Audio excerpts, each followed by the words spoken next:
오늘도 이렇게 주님 앞에 나와 하나님을 예배하고 찬양하고 또한 기도로 하나님의 음성을 듣기를 원하시는 여러분들의 모든 간절한 마음과 삶 위에 하나님의 은혜와 평강이 넘치도록 부어지게 되시기를 예수님의 이름으로 축복합니다.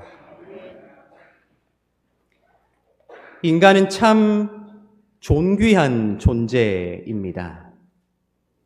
다른 한편으로 인간은 참 간사한 존재이기도 합니다.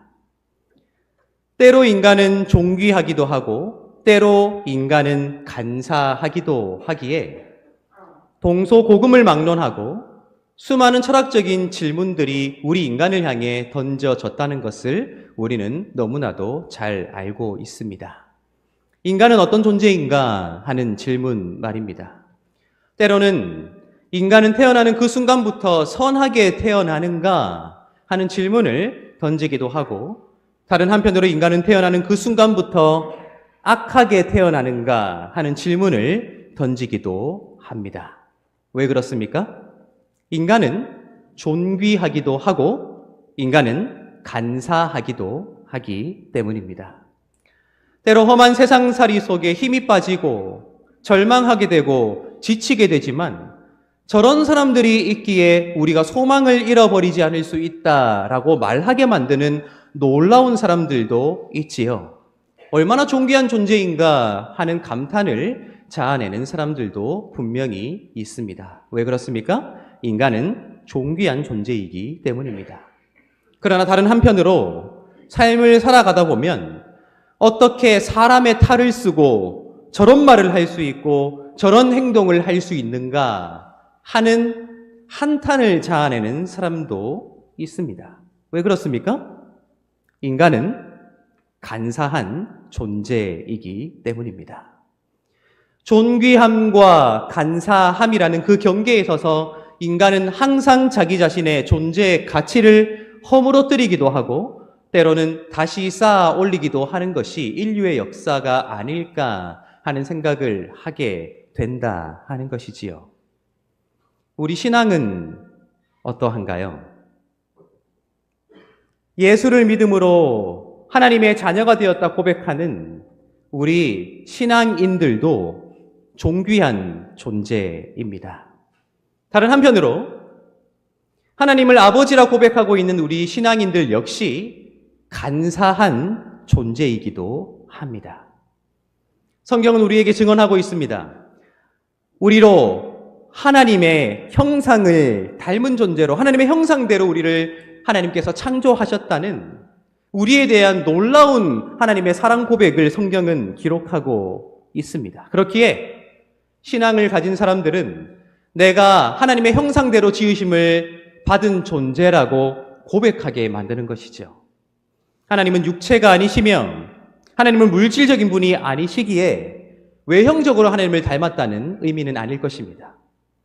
하나님처럼 가장 존귀한 존재로 인간을 창조하셨다는 상징적인 단어가 바로 하나님의 형상인 것이지요. 따라서 우리는 그 하나님의 말씀을 나와 우리를 향한 하나님의 말씀으로 믿기에 우리가 얼마나 존귀한 존재이며 얼마나 존귀한 존재로 살아가야 할 것인가 하는 존재에 대한 고찰과 삶의 방향에 관한 고찰을 하게 만든다 하는 것입니다. 그것이 우리 신앙인들이 견지하고 있는 존귀함이 아닌가라는 생각을 하게 된다는 것이죠. 다른 한편으로 스스로를 존귀하다 일컫는 하나님의 백성들, 하나님의 자녀들이 얼마나 간사한가 하는 것도 몸소 경험하게 됩니다. 하나님을 처음 만났던 그 감격, 그러므로 주님 한 분만으로 나는 만족하며 살아갈 수 있었다 고백해왔던 그 고백들이 하나님이 나에게 복 주시지 않아도 내가 하나님을 좋아하니 사랑하니 됐다라고 여겼던 그 위대한 고백들이 언제부터인가 내 상황과 필요에 따라 이리저리 달라진다는 것을 나 스스로를 통해 알게 되지요. 하나님 사랑하는데 나에게 더 많은 것이 필요합니다라고 점차 더 많은 것들을 요구하게 되는 내 마음을 통해 내가 얼마나 간사한 존재인가. 하나님의 은혜로 살아갈 수 있다, 은혜 없이는 살아갈 수 없다 고백하지만 그 은혜가 반드시 물질적인 것이어야 하고 건강으로 주어져야 한다고 고집하고 있는 나 자신을 바라볼 때 인간은 하나님의 형상대로 지으심을 받은 존귀한 존재이지만 그럼에도 불구하고 나는 얼마나 간사하고 욕망이 가득한 존재인가 하는 것을 발견하게 되지 않는가 하는 것이지요. 어쩌면 우리 인간은 또 하나님을 아버지라 고백하는 우리 신앙인들도 항상 인간의 존귀함과 간사함 사이에 서서 나 자신을 어떠한 존재로 세워갈 것인가, 어떠한 존재로 무너뜨려 왔는가 하는 것들을 돌아보는 삶을 살아가는 것이 우리 인생의 여정이 아닌가 하는 생각을 하게 된다 하는 것입니다. 그러한 기로에 서 있는 우리에게 오늘 우리가 함께 읽은 시편 120편의 말씀은 굉장히 중요한 도전을 던지고 있습니다. 오늘 우리가 함께 읽었던 시편 120편에는 한 사람의 내면이 드러나고 있습니다. 고난 가운데 있었던 시인, 환난 가운데 있었던 그 시인이 간절하게 하나님 앞에 구원하심을 요청하는 내용으로 채워져 있는 노래가 시편 120편이다 하는 것입니다. 오늘 우리 2절을 다시 한번 읽어보도록 하겠습니다. 2절입니다.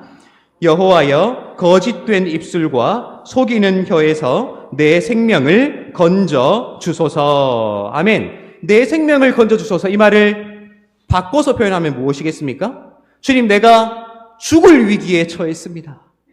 주님, 내가 이렇게는 더 이상 살 수 없습니다.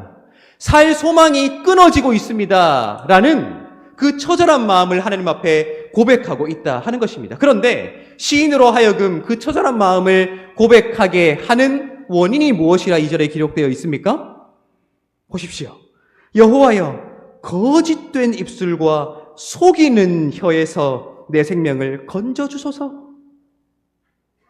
그의 삶에는 거짓된 입술과 속이는 혀가 가득 들어차 있다는 거예요. 하나님, 내가 거짓된 입술 때문에, 속이는 혀 때문에 더 이상 이대로는 살 수 없으니 나를 건져주십시오. 살려주십시오. 도와주십시오. 구원해 주십시오. 라는 간절한 기도를 하나님 앞에 하고 있다 하는 것입니다. 어쩌면 그에게 주어지고 있는 직접적인 위협은 아닐지도 모르겠습니다. 목에 칼을 들이대는 상황은 아닐지도 모르겠습니다. 목숨을 실제적으로 위협하는 악당들이 눈앞에 있는 것도 아닐지도 모르겠습니다. 그러나 그는 알고 있는 것이죠. 거짓된 입술과 속이는 혀 때문에 나는 더 이상 살아갈 수 없다. 그런데 오늘 이 노래는 진행되면 진행될수록 더 무서운 상황 속에 빠져있는 시인의 모습을 우리에게 보여주고 있다 하는 거예요. 그는 알고 있습니다. 거짓된 입술과 속이는 혀가 그 주위에 얼마나 많이 있는가 알고 있으면서도 그는 그 수렁 가운데서 빠져나올 수 없는 상황임을 이 노래를 통해 고백하고 있다 하는 거예요. 우리 5절과 6절을 한번 다시 읽어보도록 하겠습니다. 5절과 6절입니다. 메색에 머물며 계달의 장막 중에 머무는 것이 내게 화로다. 내가 화평을 미워하는 자들과 함께 오래 거주하였도다. 아멘. 지금 이 시인이 살고 있는 환경이 어떻다는 거예요? 메색에 머물고 있대요. 계달의 장막 중에 머물고 있대요. 그것이 자신에게 화라는 것을 알고 있으면서도 그렇게 살 수밖에 없다는 거예요. 여러분, 이 메색이 무엇입니까? 계달이 무엇입니까? 직간접적으로 이스라엘과 전쟁과 전투를 경험했던 호전적인 민족입니다. 그러니까 6절에 이렇게 고백하는 것입니다. 내가 화평을 미워하는 자들, 메색과 게달입니다. 그들과 함께 오래 거주하였더라. 거짓된 입술과 속이는 혀가 자신의 주변에 있다는 것을 알면서도 메색과 게달이 상징하는 바 전쟁을 좋아하고 싸우기를 좋아하고 욕하기를 좋아하는 자들이 자신의 삶에 가득하다는 것을 알면서도 그는 거기에서 벗어날 수가 없다는 거예요. 왜요? 그가 그곳에 찾아 들어가지 않았더라도 그것이 이 시인이 살아내야만 했던 삶의 자리이기 때문입니다. 여러분이 생각해 보시기 바랍니다. 싸움을 좋아한다, 다투기를 즐겨한다, 평화를 싫어한다, 욕하기를 좋아한다는 사람들이 가득 들어차 있는 세상 속에 내가 들어가 살 수밖에 없다면 내 모습이 어떻게 될까요? 나도 모르는 사이 처음에는 저게 잘못이다, 저건 틀렸다, 저것은 하나님께서 기뻐하시지 않는다 생각하지만 시간이 지나면 지날수록 거기에 젖어들게 됩니다. 익숙해지게 되고요. 그렇게 살지 않으면 안 되는 세상이기에 그렇게 살아가야 한다는 핑곗거리를 찾게 되어 있습니다. 어쩌면 선량한 한 개인이 아무리 선하게 살기 위해 노력하더라도 일그러진 사회 구조가 그로 선하게 살 수 없도록 만들 수밖에 없는 그런 세상에 시편 120편의 저자가, 시인이 살아갈 수밖에 없는 폭력적인 환경과 상황, 그 속에 내던져진 시인의 내면이 고스란히 이 노래에 녹아 들어가 있다 하는 거예요.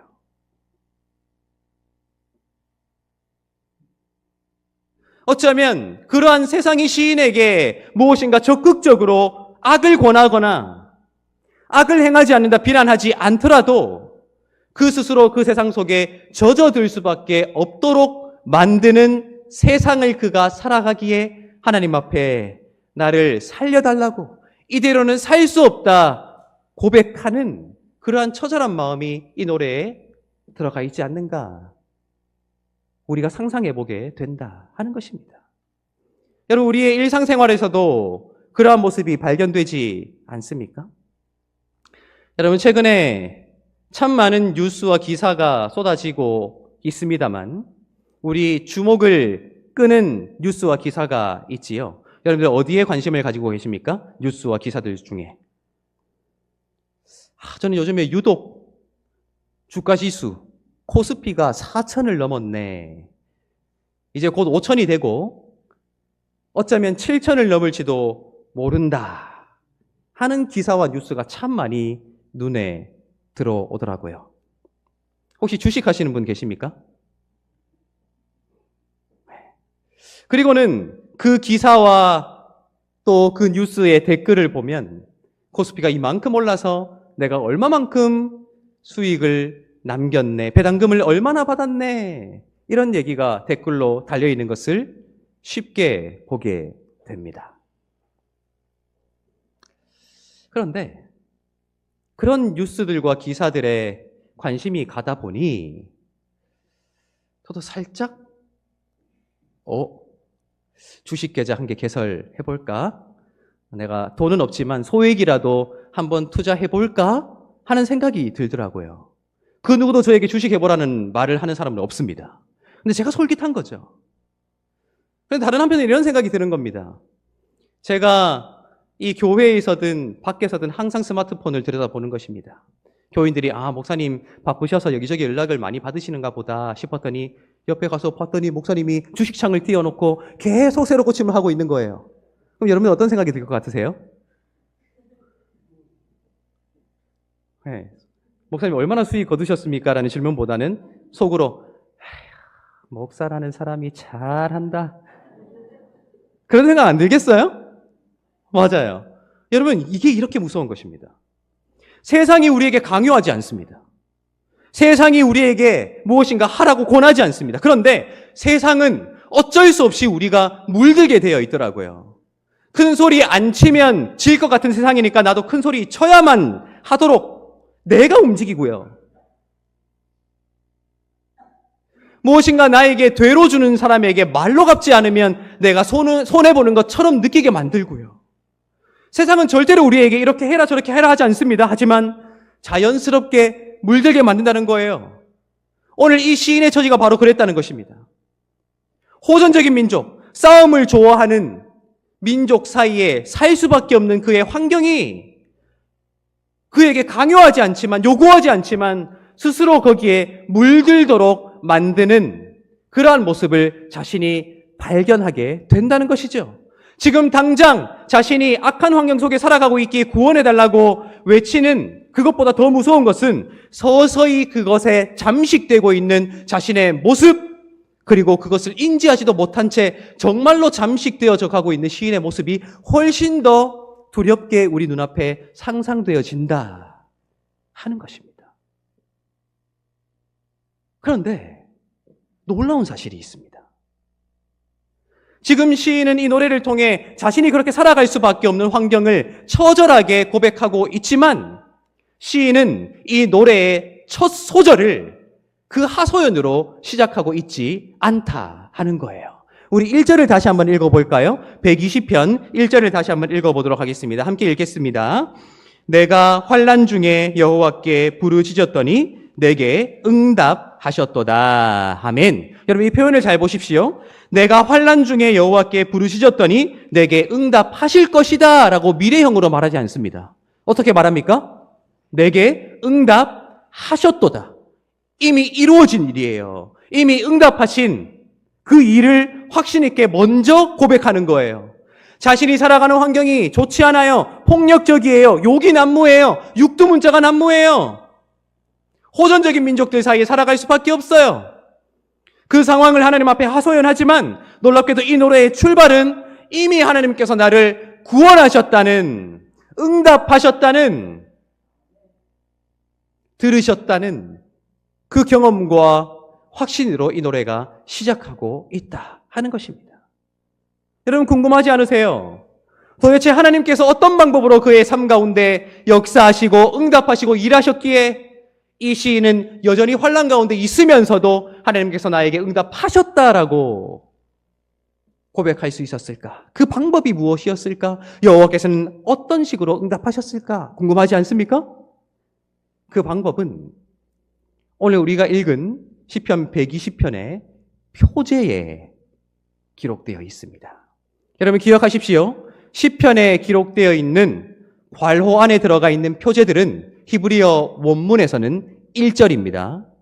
따라서 이 표제는 시편 120편의 1절인 거예요. 1절에 해당하는 이 표제에 뭐라고 기록되어 있습니까? 함께 읽어보도록 하겠습니다. 성전에 올라가는 노래. 아멘. 시편 120편을 시작으로 이후에 연속되는 몇 가지 노래들은 성전에 올라가며 불러왔던 노래의 전통을 고스란히 기록하여 담아내고 있습니다. 여러분들 잘 생각해 보시기 바랍니다. 이스라엘 백성들이 언제 성전에 올라갔나요? 이스라엘 남자들을 비롯하여 모든 하나님의 백성들은 1년에 반드시 3번 성전에 올라가야 했습니다. 그가 예루살렘에 사는 사람이든 헐몬산 아래에 사는 사람이든 유다 광야에 사는 사람이든 하나님의 백성이라면 1년에 주요 3절기에는 반드시 성전으로 올라가야 했어요. 선택의 문제가 아닙니다. 의무였고요. 가기 싫지만 때로는 억지로 가야 했고요. 나에게는 더 이상 의미가 없다 생각했지만 그럼에도 불구하고 예루살렘에 올라갔어야 하는 것입니다. 언제요? 절기 때마다. 1년에 최소한 3번입니다. 힘들잖아요. 귀찮잖아요. 의무감에 억지로 하는 거잖아요. 하기 싫은데 하나님께서 명령하시니 벌받지 않으려고 겨우겨우 하는 것이잖아요. 그런데 시인은 의무로, 억지로, 겨우겨우 하는 그 일을 통해 놀라운 하나님의 은혜를 발견한 거예요. 무엇입니까? 내가 살아갈 수밖에 없는 폭력적인 상황 속에 놓여 있다면 나는 거기에 물들어 살아갈 수밖에 없을 터인데 하나님께서 나로 의무적으로 그 폭력적인 환경으로부터 벗어나 하나님께 나아오도록 나에게 명령하셨다는 거예요. 따라서 자신의 삶의 자리가, 자신에게 주어진 세상살이가 자기도 모르는 사이 자신을 잠식하고 있다는 것을 눈치챌 수 있는 기회가 생기는 것이죠.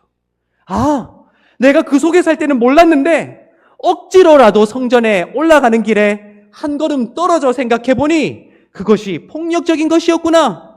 속이는 입술과 거짓된 혀였구나. 내가 그렇게 조금씩 잠식되어져 가고 있었구나 하는 것을 이 의무를 통해, 억지로 하는 일을 통해, 어쩌면 강제로 하는 일을 통해 그것을 깨달을 수 있는 기회를 발견하고 있다는 것이죠. 따라서 시편 120편 1절, 내가 환난 중에 여호와께 부르짖었더니 내게 응답하셨도다. 이미 과거형으로 하나님께서 행하신 일을 고백하는 하나님의 응답의 방법은 그로 성전으로 올라오게 하는 방법. 어쩌면 의무적으로 강제로 그를 잠식하고 있었던 폭력적인 상황 속에서 그로 벗어나게 하는 방법으로 하나님께서 응답하신 것이 아니냐. 오늘 이 노래의 표제와 내용이 우리에게 그렇게 말해주고 있다 하는 것입니다. 여러분, 인간은 존귀한 존재입니다. 다른 한편으로 인간은 간사한 존재입니다.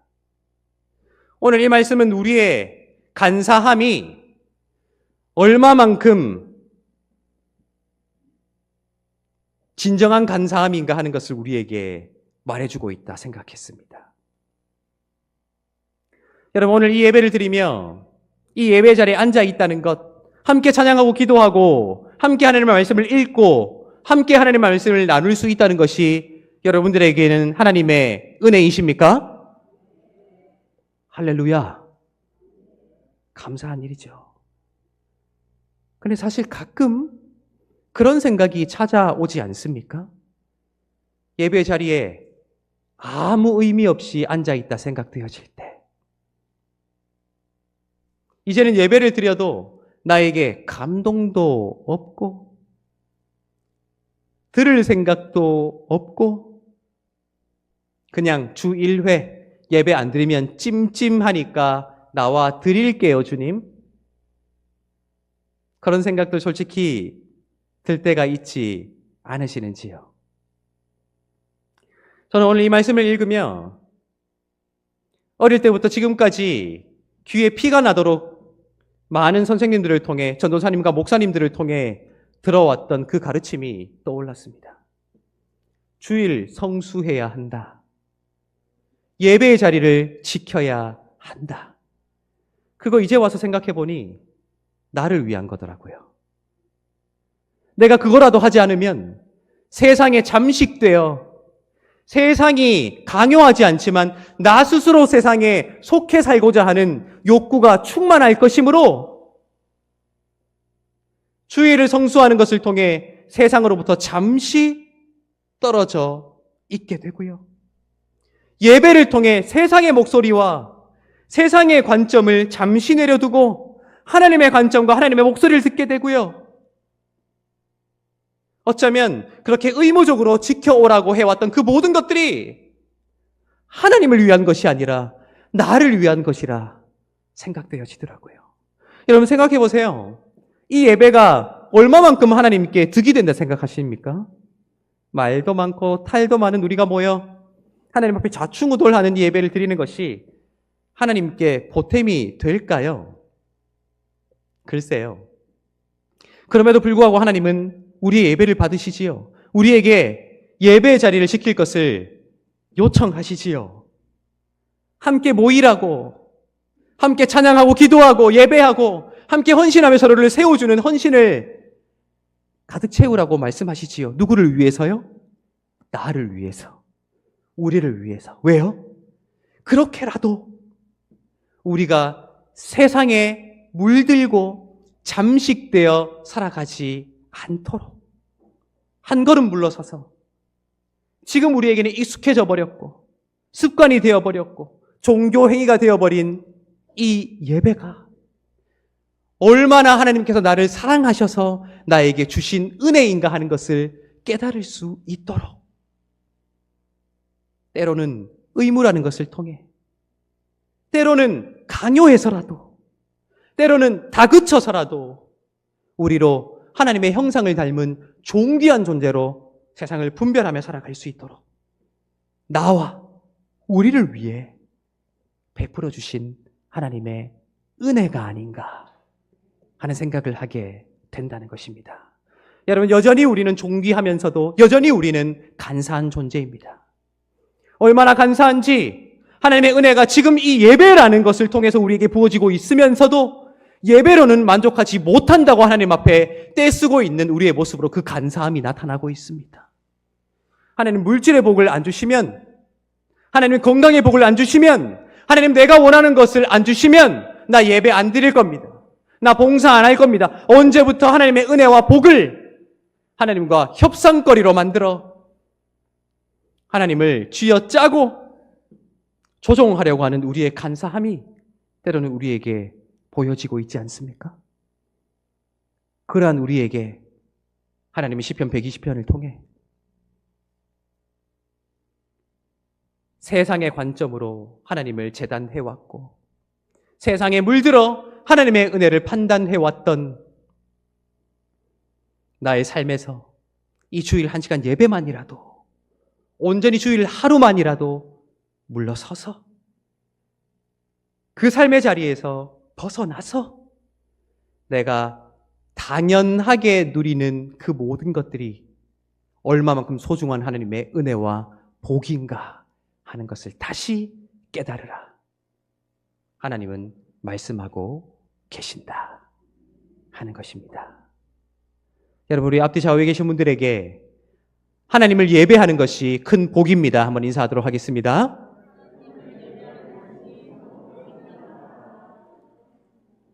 다시 한번 인사하실 때에 이 예배가 하나님의 응답입니다. 인사하도록 하겠습니다.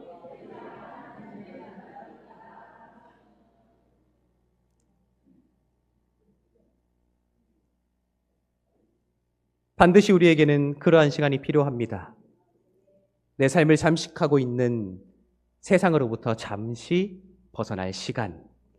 따라서 여러분들에게 목사로서도 설교자로서도 또 동시대를 살아가는 여러분들의 동역자로서도 여러분들의 형제가 되고 자녀가 된 자로서도 여러분들에게 권면드립니다. 예배 꼭 드리심으로 하나님의 복을 누리시기 바랍니다. 주의를 하나님 앞에 온전히 지켜내심으로 세상을 분별하시기 바랍니다. 날마다 이미 우리에게 그렇게 부어지고 있는 하나님의 은혜와 사랑과 복을 지금 나의 것으로 받아 누림으로 세상에 잠식당하는 것이 아니라 하나님의 사랑으로 세상을 잠식하며 세상을 이기며 살아가게 되시기를 예수님의 이름으로 축복합니다. 기도하겠습니다.